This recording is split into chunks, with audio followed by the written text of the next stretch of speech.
Thank you, Cameron. Good evening. I'm Sharon Tapper. I'm the Executive Director of the Music Managers Forum, the MMF US. We are the leading trade association for artist managers and self-managed artists in the US. We are a registered 501c6 non-for-profit, and we provide a platform for education. We create continuous professional development within an ever-evolving music industry. We provide networking opportunities, both in person and virtually, nationwide. So it gives people the ability to learn and share and connect with one another. And we also advocate. So we're very in the trenches, advocating and providing a collective voice to lobby and affect policy change for a fairer and more transparent music industry. We're also part of the IMMF, which is the International Music Managers Forum, which connects us with 65 music manager forums around the world. So we're able to connect artist managers to other managers and opportunities in the business globally. If you want to know more, go to our website, MMF US, or follow our social media channels at MMF US. The title of today's panel is Day in the Life, Artist Management. This is one of the most hands-on and demanding jobs within the music business. Artist managers work hand in hand with the artist to oversee, guide, and advise them on every facet of their career and often many aspects of their private life. Music Forward has put together this amazing panel of managers, and I've had the privilege to get to know them over the last few days. They are deeply passionate about their work and are fully committed to the careers of the artists that they represent. I'm delighted to be here with them. So let's start by having them say a few words about themselves. Veli, do you want to start? What's up, everybody? I'm Veli. I'm from Philly. I started off in the live production space doing concerts and tours. When the pandemic hit, I had to switch to management for obvious reasons. Couldn't do shows, and since then it's been a thrill and ride. So I'm definitely excited to share some things with you guys. Great. And Basak? Sure. Hey, everybody. I'm Basak. I have been in the music business for the past 14 years. Kind of did a whole bunch of everything before I started actual management, but worked for a music video production company, started out working for a publishing company for a couple years, ended up on the label side of things, digital. I was over at UMG for a couple of years. A lot of my career has been in the country music genre. So I'm based here in Nashville. Ended up in management in about 2014 is when I started in management. I was on the marketing side at a management company here, and then left in 2021, at the top of 2021, to start my own management company. And I manage an artist named Alana Springsteen. And Justin? Hey everybody, I'm Justin. I've been in management for about 12 years now. I started while I was in college. I found this artist named Ari Lennox back when I was a junior in college, and started my career as a manager with her all the way up until where I am today. And so I have a company called Black Wax, and we focus in on amazing raw talent like Ari. And we help build a career path to take them from A all the way to Z. Fantastic. Well, I love getting to know you because you all have such different journeys and different. You're based in different places and work in different genres, but you all just are fascinating in your paths. What made you get into management first? I mean, I don't think anybody gets born like, oh, I'm going to be that. It's a journey. So what was your journey into management? What was that moment like, I have to do this? Let me go first, or Sure. Whoever wants to jump in, just jump in. so I don't have a traditional way of I got into music like how a lot of people do interviews and they say, their mom used to clean the house Sunday morning with ODs, or they got family in the music business. I was in college. I was a sophomore in 2013, and I was playing basketball, and I was always thinking ahead in my life. Like, I always wanted to be 2, 3 steps ahead. And I felt like in playing basketball, I saw a lot of people who focused on their careers all 4 years, didn't know what they wanted to do when they graduate, and then they become mid 20s, late 20s, and they still trying to figure out what they wanted to do. And I didn't want that for myself because I knew basketball wasn't going to be the future. So I was a business major. My best friend at the time, he was a rapper, and I tried different sales and stuff in business. And I just said, hey, I know nothing about music, but I know business. um, I'll take a chance to be a manager. And 20 summer 2013 and the 14, or sorry, summer 2013 going into the fall, things were going great. So going into my junior season of basketball, I decided to quit and focus on music. So then I got into concerts because as I was managing him, I realized that in Philly, and I'm sure it's like this everywhere, or at least back it used to be. A lot of the local showcases, smaller shows, they're all pay to play. You got 12 openers on the stage. Like, it wasn't really good atmosphere for artists to really perform and succeed on. So I noticed the lane in Philly, and I created my own concert business. And we were able to do a lot of great work, booked a lot of artists in Philly for the first time, Grammy Award winning, platinum selling artists. And so yeah, that's pretty much how I got my start.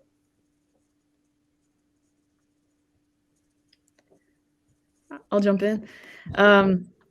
I was similar in the sense that, it took me a second to figure out what I was passionate about. I was pre-med and pre-law in college. And, that just wasn't it for me. I knew that wasn't going to be it when I was all the way through. I didn't want to be in the hospital. I didn't want to be in an office. I didn't want a traditional 9 to 5.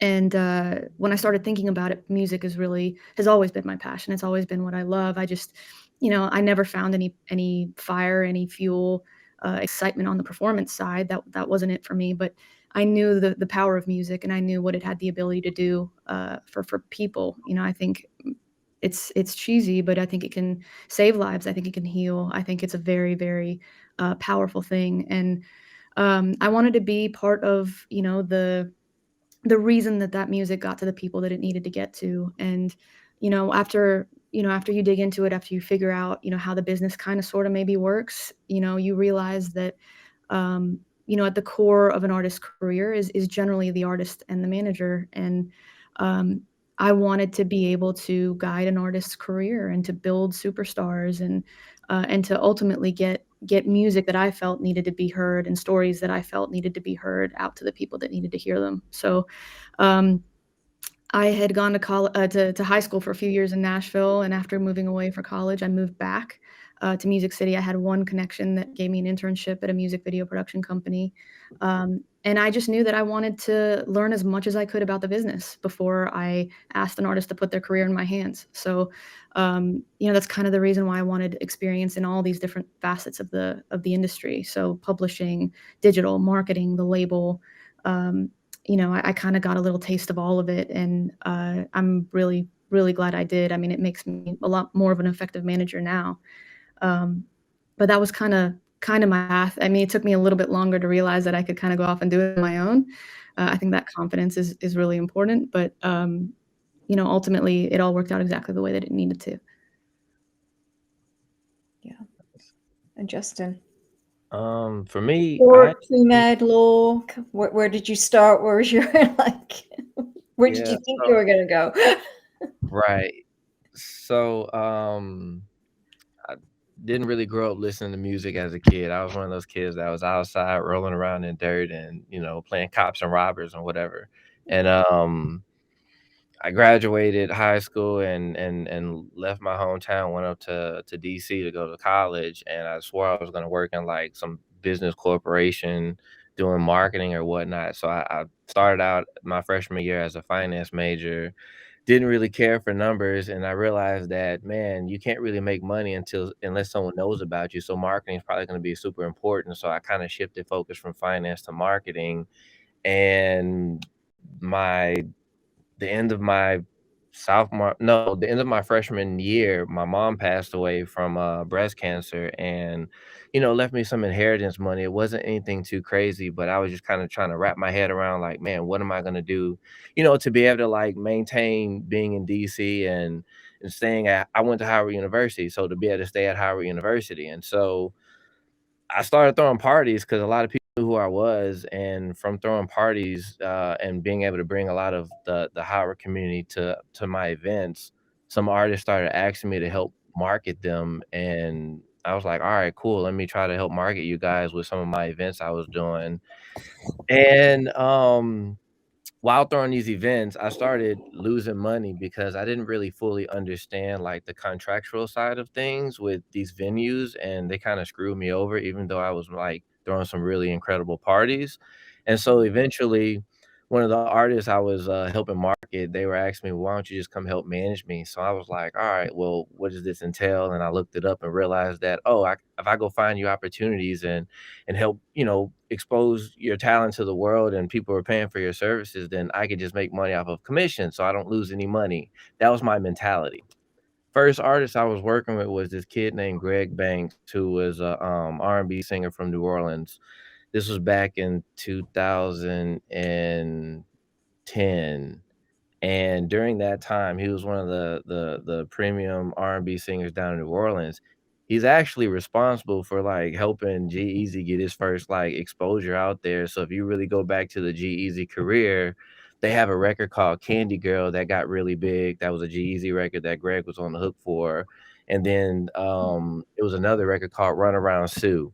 Run Around Sue was the record that skyrocketed, and then that's when Jeezy, like, took off after that record. But Greg Banks was the singer in that song. So started working with Greg. Then eventually I started working with this 6-piece ensemble on Howard's campus called GWN, Group Without a Name. And I was just fascinated with like them because they were like a new age, kind of the roots. And like we don't have that many like young bands out right now, or at that time out. And so I was like, oh, this could be really cool. And we worked on putting together their own kind of like residency. I was like, let's create a jam session and just invite all these musicians and other artists around to come see you guys perform, and just kind of build this world for you. And I think 3 months into doing those events, Ari comes into one of those shows and performs, and everybody was raving about Ari, but I missed the show actually because I was just kind of making sure that the guests were good. But the following day, I called. I went and searched Ari on Facebook, and was at the time she was going by her real name, Courtney Salter. So Ari Lennox wasn't Ari at the time.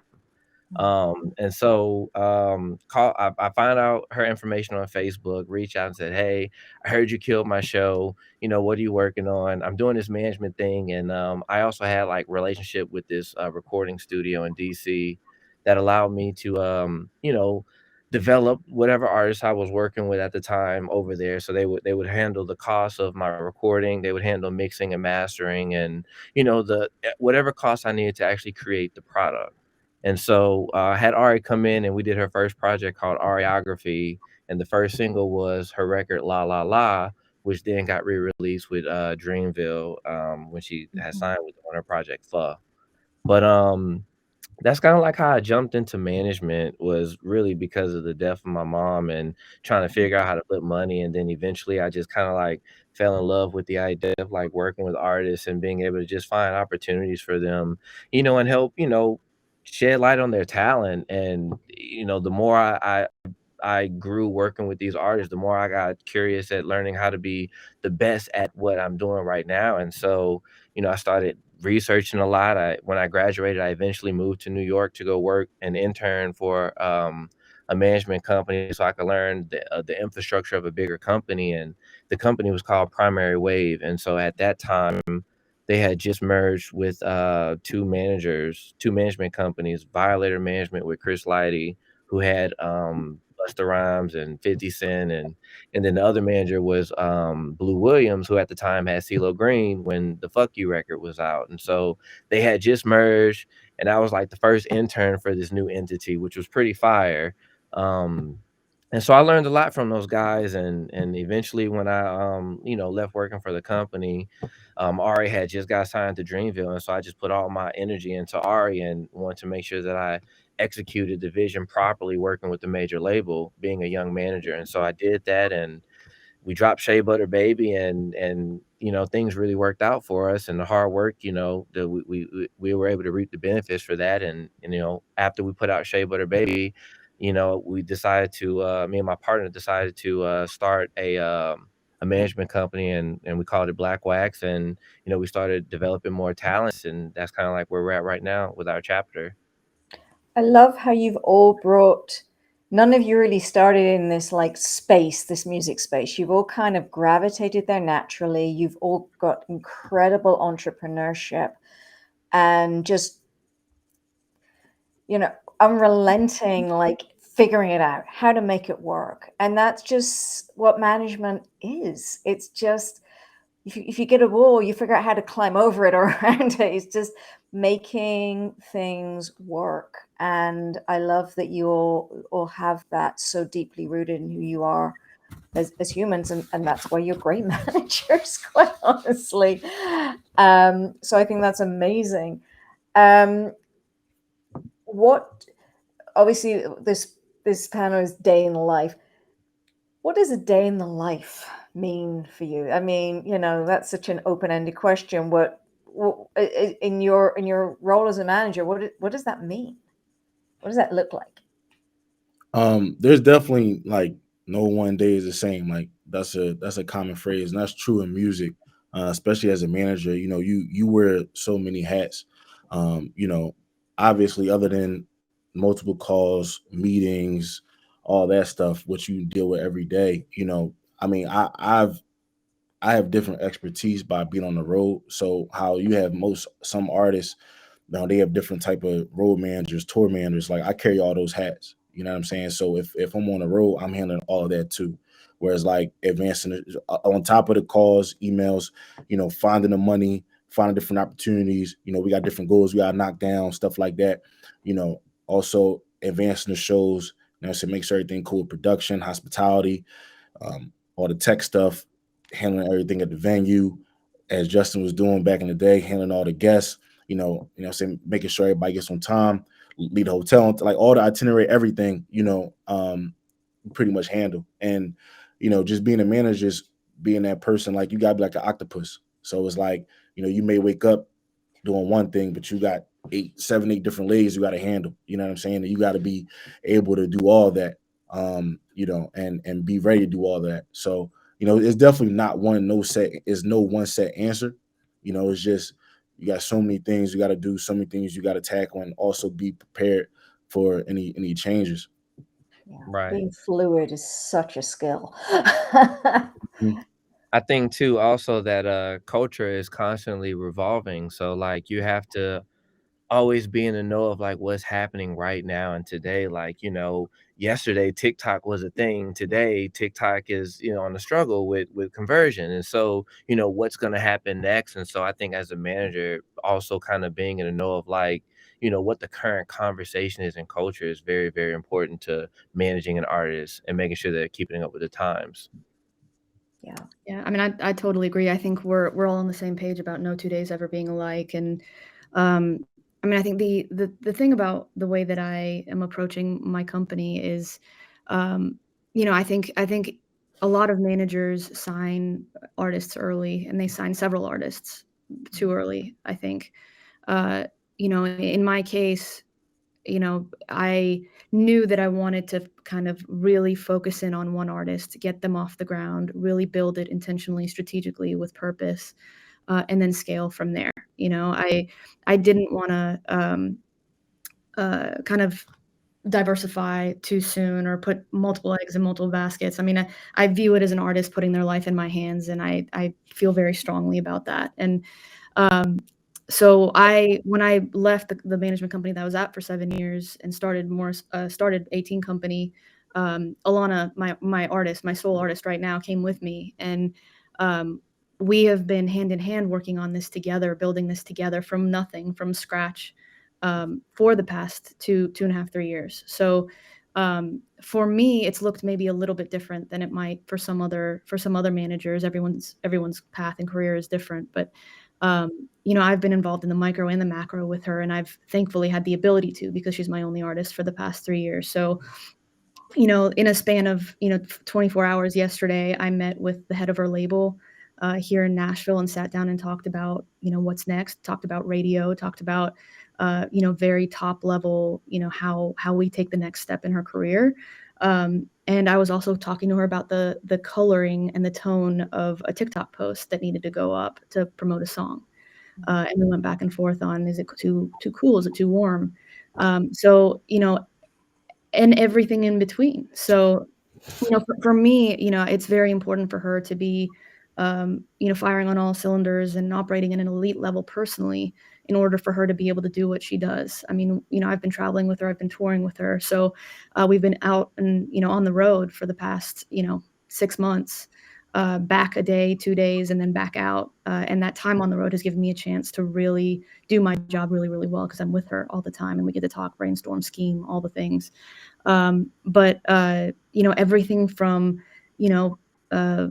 listening to songs that she's written and A&Ring and talking about what she wants to say next, to social media strategies and how she wants to post and how she should post, what she should say, to working up, helping her work up captions for socials because that's how she tells her story. It's all of it, and it's everything in between, and it's making sure she gets enough sleep and making sure that she has what she needs out there, and that she can put on the best show possible, and also making sure that we're hanging out with the headliner and making friends and relationships and putting ourselves in a position where they want to have her back out on more tours, and very much it's all over the place, and it's a hand in hand, step by step, keep an eye on the top level and keep an eye on the granular level right now for us. So never a dull moment, never 2 days that are the same. And that'll change, as she grows, as her career grows, that I'll hire day-to-days, and there'll be a lot of delegation that happens. So my role will change, other people's roles will change. But right now, this is what her career needs, and it's what I have the ability to do, and I can afford to do for her to be what she needs to get to the next level. Yeah. Also, if I could just add to that, a lot of it, is you pretty much like the artist's parent, mom, dad, whatever. You handle you handle a lot of personal stuff as well as the professional stuff. That's really your job, and they'll look to you for that. Even stuff to like, just everything, and you kind of gain that bond of friendship, especially as like aspiring managers. Until you get that team, you're doing all the pitching when it comes to the marketing, when it comes to the press, when it comes to just all the overall pitching. Like, you have to do what you have to do everything you can to make sure your artist is heard. So you have to try and reach at least one person every day, one new person. That's another added part to the job, and it's also a very thankless job. I think Justin said it earlier, or he said it on the phone to me, but you get you get the blame for every L, and you get none of the credit for every win. Ain't that the truth? It's definitely a very big part of the gig. Yeah, it's silence, and then there's trouble. Sure. I love how you've all come in and nurtured and developed artists. That's singly the hardest thing to do. At which point have you come in? What has been, and from our organization, a lot of people coming to us, getting their advice on how to find a manager for them. What has drawn you to represent the artists that you work with? What was that deciding factor? You're like, yes, I want to work with them. So I mean, I've managed a bunch of different. I've managed a bunch of different artists. I feel like the artists that have stood out and stood the test of time are ones that know what they want for themselves, for their career, and they know their brand. I feel like if an artist and no, they know what they want for their career, and they know what they want for their brand, and nowadays they have to know the internet. I feel like the artists who don't have an identity that they know that they want for themselves, it's kind of hard to manufacture that because they have to believe in it. And as the managers, we can help make things happen, but you got, or the artists, what I'm saying, they're the oil, they're the engine, so it, like, the car can't run. Like, if you don't have the oil and the engine in the car can't run. You can eat every other part. If you don't have that, it's not going to work. So, I feel like the artists who have their drive, know what they want, know how to build their brand, know the different quirky things that an artist needs to know, to, like, have the idea but need us to execute. Those are the ones that I've found stood the test of time. And obviously ones know the internet. Like, I manage this one guy named Coach Cheese, who's had a very successful career to date, and he, like, has studied the internet. Like, he knows different trends.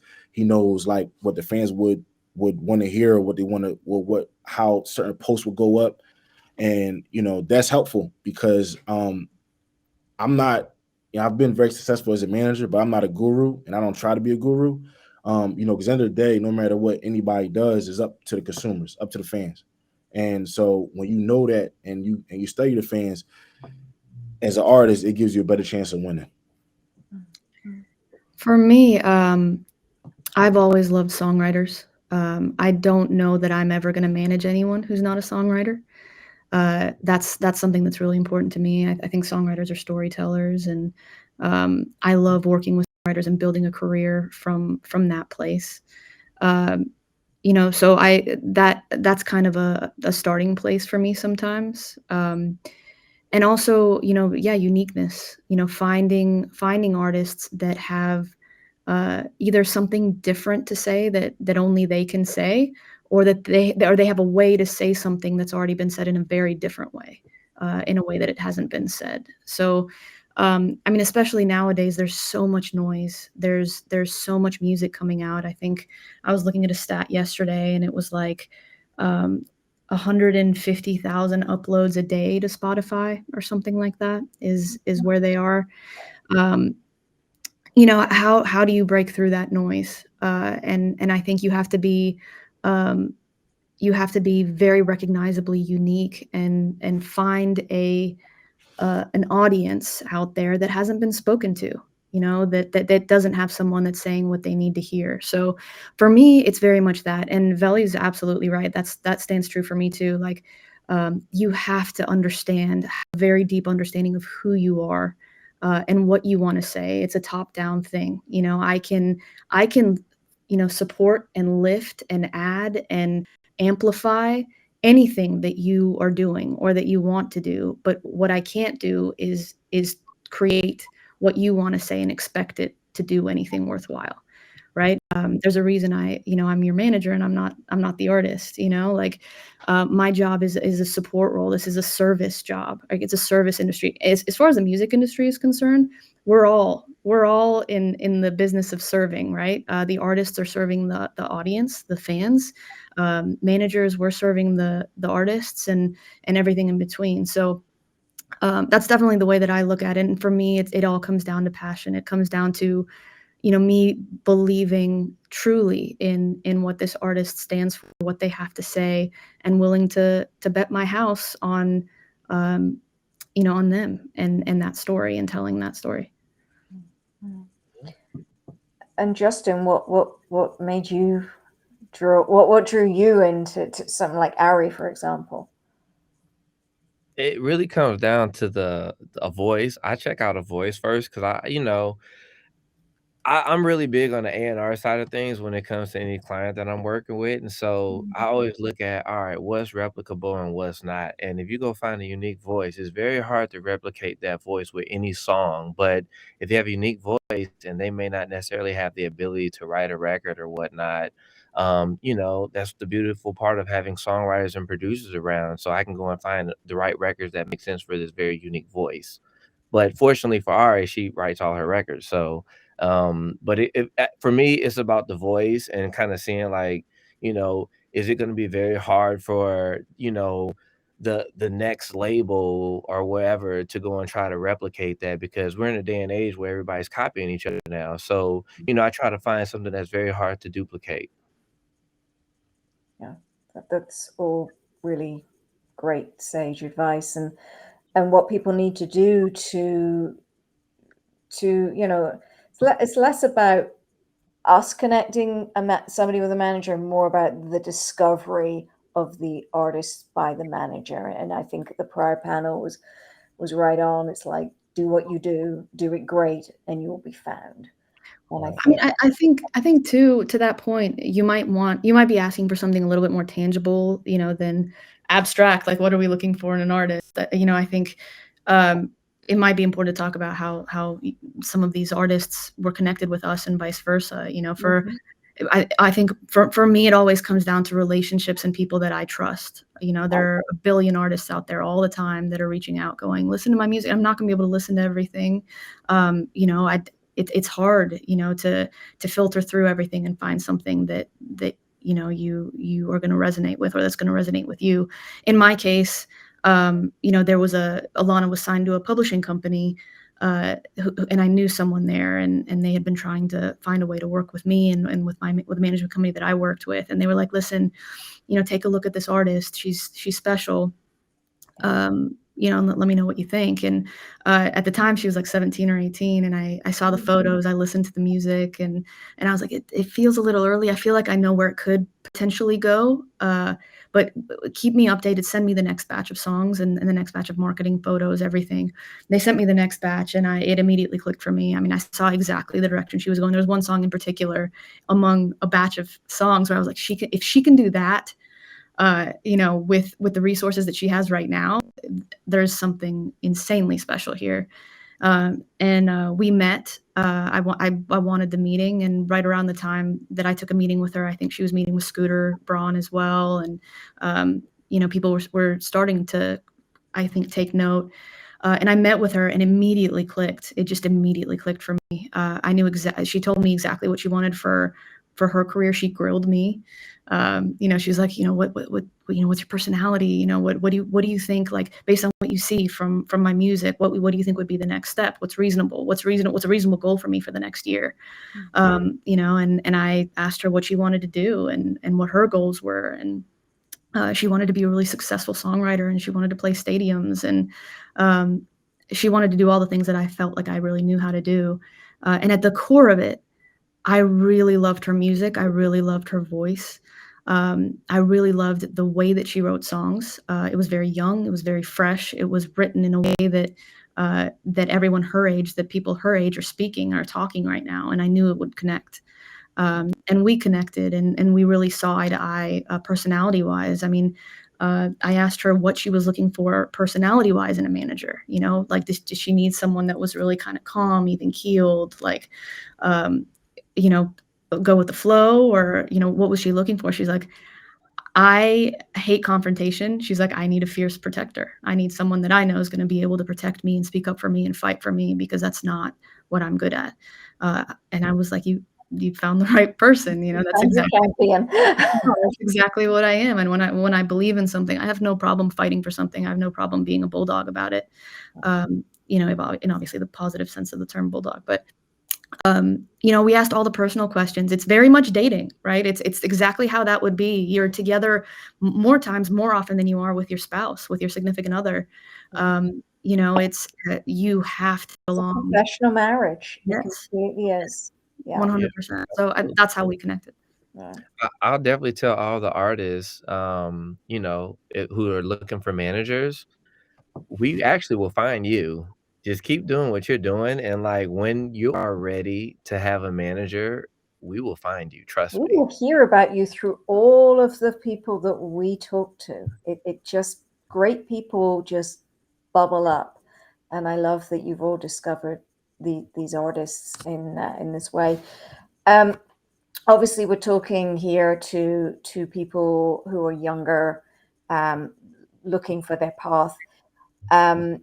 If somebody after watching this is like, yeah, I want to be a manager, what recommendations would you give somebody who's looking to become a manager? What would you say that I would recommend this?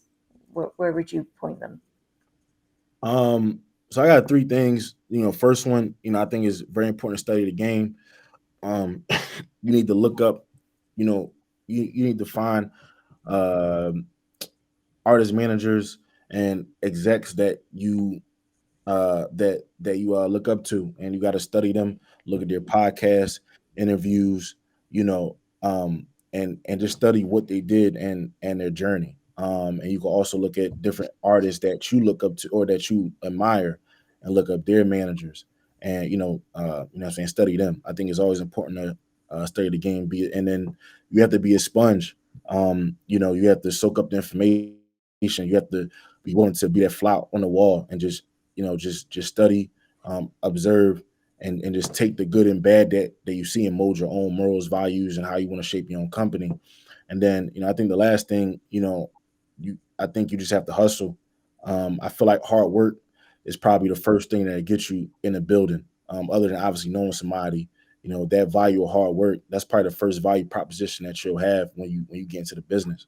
So I think, like, that's probably the three most important things. Like, you really like that hustle will set you apart from anybody else. And obviously find somebody you believe in, since we talk about managing, and just take all that and just go all in. I think to add on to what Veli said as well is, telling the manager, again, an emphasis, this is a thankless job. Be prepared mentally, and this is the reality of what it is. Like, you are going to be the blame for every loss, and you're going to not be the congratulations for every success or win. And you have to be okay with that. You have to. And understand that, like, it can affect you mentally, and it is okay to be affected that way. But, like, don't hold it in. Go and talk to somebody. Like, that's a real deal in the industry that a lot of managers don't talk about. And, like, the reality is, you may not experience it now, but further on, and as you're developing with your clients down the line, like, it's inevitable. Yeah, I mean, no doubt. I want to offer a little bit of hope. What the guys are saying is right. As a manager, your job is to take the hits, and you get paid to make sure that you're putting out fires and making sure that fires don't start in the first place. And you rarely get a pat on the back for that. And when things go really, really right, you're going to find a billion people that are ready to take the credit for what it is that went right. And I will say, though, I've been lucky enough to start this with my artist at a very early stage, right? Where she didn't have anything else going on. There was no one else on board that was doing the work and making things happen. So we very much hand in hand built this together and brought in team members, and we're still at the core of it. It's her and I at the core of it, working on everything together. So there's a whole lot of validation and a lot of fire and fuel and love that I feel on a daily basis, and wins that we get to celebrate together. And we have the kind of relationship, we've built the kind of foundation of a relationship where we're taking care of each other on a human level. She knows where I stand on a human level. She knows what I need. And she treats me like that on a human level. We take care of each other on that human level first. And it's one of my most treasured relationships, in my life, the relationship that I have with her. And, that's incredibly fulfilling for me. We celebrate the wins. We're very intentional about it. We're intentional about celebrating the good moments and working through the bad ones, and making sure we're good as humans before anything else. So that's incredibly fulfilling for me. And that is, I hope, Jackie, yes. I pray that for all of you, for everyone, that the artists that you find, that you work with, that you have that kind of relationship with, that you build that kind of foundation for relationship with, to the point where when you do win and when you are there, you're standing there together going, yeah. I mean, give them the credit, give the label the credit, let the label take that win, let the publicist take that win. We know what's going on. You and I know what's going on here. You know what the truth is. And it takes a village. It takes a village, but you're there representing them. That's right. And you're that hub of, like you said, that hub of that wheel that keeps everything else rolling. That's what I told Sharon. The octopus, I love the octopus analogy. But I've always thought about it as like a wheel, right? How you have like the hub in the middle, you have all the spokes that go out to the outside. I've always seen it as the artist and the manager in the middle, the hub, And all the different spokes are your label, your publicist, your publisher, all of that kind of stuff. And the fans are the wheel on the outside. That's how I've always pictured it in my head. But it always made sense to me. Yeah. And this is a hard industry. I mean, we're an industry that was built for over 100 years ago, and it wasn't necessarily built for the benefit of the creative. So we're always looking out for their best interests and how we can protect them and how we can help elevate them at all times. All right, I'm being yelled at to get to Q&A. So I'm going to go to Q&A. Okay, what is the best way to get your foot in the door? I think we kind of covered that. So I'm going to say we've done. What is your best advice on networking? And I guess that kind of plays into foot in the door because that goes hand in hand. Yeah, it does, but we didn't really talk about that. I think the biggest thing about networking is a lot of people, if they're in if this was a panel in person, everybody that was in the room, 98% of them are just trying to talk to us three or us four. When in reality, the best networking you can get are the people that sit next to you. You always want to network horizontally as opposed to vertical. You can more than likely get more out of your peers that's next to you than us. And I think a lot of people skip that. So my best advice is network horizontally as opposed to vertically. And also when you're networking, all of it is barter. You have to know what your value proposition is and be able to provide a value proposition. For me, real quick, like I said, mine was concerts. So I leverage a lot of things with my artists I was managing because I was a concert guy in Philly. So, you have to figure out what your value proposition is and always look to give as opposed to just take. Right. I think also too, just from a networking side of things, or at least for me, like when I was coming up, like I was nervous to go and talk to people. And so you just got to go and do it, don't be afraid, just go and do it because 9 times out of 10, like most people you want to go and talk to, they actually want to be, spoken to as well. So, they're there for a reason. So just go and do it. A lot of people block their blessings because they're afraid. Yeah. And also, if you are networking up, know who you're talking to and have a purpose in what you're saying, right? I mean, I think it's easy to go, that person's a successful manager or a successful whatever. I'd love to meet them. I'd love for them to know my name. More than likely, there's not much that's going to come from that conversation unless you go, hey, Veli, I love what you do. I love your ex artist. I love what you did on this release, on this project, this album. It really caught my eye. I'm so curious how you guys built that plan. I'd love to sit down for 5 minutes and ask you some questions about how you launched that, how you released that. That's purpose, right? You know him. You're going to him with a very specific reason. He obviously feels like there's something very tangible that he can connect with you on and value he can give you in a short period of time. So I would say that. Yeah, it's great advice. As an artist manager for a small local band, is it up to date and realistic advice to say, get in a van and tour nearby cities? Absolutely. That's how I got my start. So I actually am glad we got this. I was going to hit whoever is on the side, but that's how I got my start. And yes, it's very realistic and you need to do it. Find the fan. Sorry, go ahead. Okay. No, you go ahead. I was going to say thing too, look at the internet is oversaturated right now and you literally have 15 seconds to wow somebody on the internet. If you can get in front of someone physically, you have way more time to convert them into a real fan. Yeah. And you got to be able to do a live show. If you can't do that and learn your art as a performer, then, you're only inhibiting yourself and your success. So yes, do that.